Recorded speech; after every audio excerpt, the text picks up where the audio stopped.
کہ حضرت شقیق بلخی، اس پر بات ختم کر رہا ہوں آج، حضرت شقیق بلخی حج پہ جانے لگے، تیاری ہو گئی، قافلہ تیار ہو گیا، ہر طرف بلخ افغانستان کا شہر، لوگوں کو خبر ہوگی کہ حضرت شقیق بھی جا رہے ہیں، بڑے لوگ تیار ہو گئے کہ شقیق بلخی کی معیت میں سنگت میں حج کریں گے۔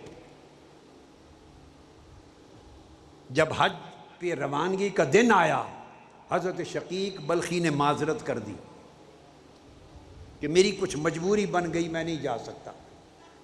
لوگ چل پڑے، تانا زنی ہونے لگی، چے میں گوئیاں ہونے لگی، طرح طرح کی باتیں، جتنے منہ اتنی باتیں ہونے لگی۔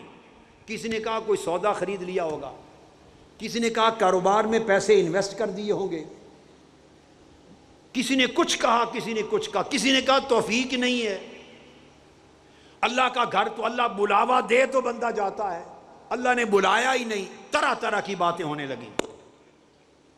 حضرت شقیق بلخی تک ہر بات پہنچتی مسکرا دیتے، ہر بات پہنچتی مسکرا دیتے۔ حجاج مکہ پہنچ گئے، حج ہو گیا، انہی میں سے ایک ولی اللہ جو اس قافلے میں گیا تھا، وہ رات کو خواب دیکھتا ہے، خواب میں ملائکہ بیٹھے ہیں، ان کی مجلس ہے، اور ملائکہ سے کوئی پوچھتا ہے، گفتگو ہوتی ہے کہ اس سال کتنوں کا حج قبول ہوا اور کتنوں کا نہیں۔ ملائکہ جواب دیتے ہیں کہ اس سال اللہ رب العزت نے سب کا حج قبول کر لیا، کسی کا حج رد نہیں ہوا، سب کے حج قبول ہو گئے۔ سائل پوچھتا ہے ملائکہ سے، یہ کیسے ہوا، سب کے حج قبول ہو گئے؟ انہوں نے کہا شقیق بلخی کے حج کے صدقے۔ فرشتوں نے جواب دیا شقیق بلخی کے حج کے صدقے سب کے حج قبول ہو گئے۔ وہ اٹھا، اس نے سمجھا کہ کہیں چپکے سے آ نہ گئے ہوں، پھر خبر لی تو پتہ چلا نہیں، وہ تو نہیں آئے۔ حیرت زدہ وہ اللہ کے ولی واپس جب بلخ پہنچے، سیدھا ان کے گھر کہ شقیق بلخی مبارک ہو، ہزاروں لاکھوں لوگوں کا حج آپ کے حج کے صدقے قبول ہو گیا، اور ہمیں علم ہے کہ آپ تو حج پر گئے ہی نہیں، یہ کیسے ہو گیا؟ اب راز بتا دو، کیا ماجرا بنا کہ آپ نہیں گئے؟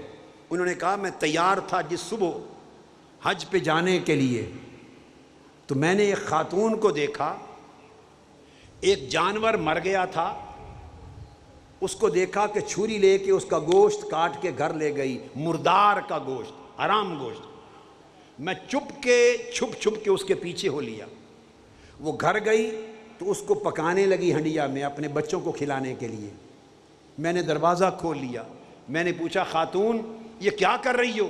اس نے کہا آج 7 دن سے میرے بچے چھوٹے چھوٹے سارے گھر والے بھوکے ہیں، ہم فاقے میں ہیں، ہم اب سوائے مر جانے کے اور کوئی راستہ نہ تھا، تو ہم نے کہا اللہ معاف کر دے گا، تو میں یہ مردار کا گوشت لا رہی ہوں کہ ہم مریں یا جیئیں بچوں کو تو کچھ مل جائے۔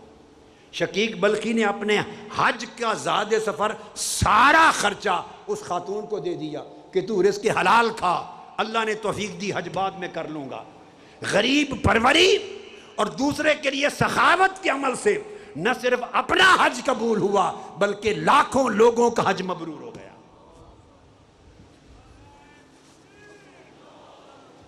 حضرات محترم، میرے بھائی، میری بیٹے، میری بہنیں، میری بیٹیاں، اس چیز کو ذہن میں رکھ لیں، اگر من صاف نہ ہو تو تن کے ذریعے انجام پانے والا کوئی عمل قبول نہیں ہوتا، تن کا ہر عمل رد ہو جاتا ہے اگر من صاف نہ ہو۔ اگر من میں سخاوت اور طہارت آ جائے، من سخی ہو جائے، اللہ کی مخلوق کے ساتھ رحمت اور شفقت آ جائے، تو تن بہت زیادہ مشقت کرے یا نہ کرے، وہ سمندروں سے بڑھ کے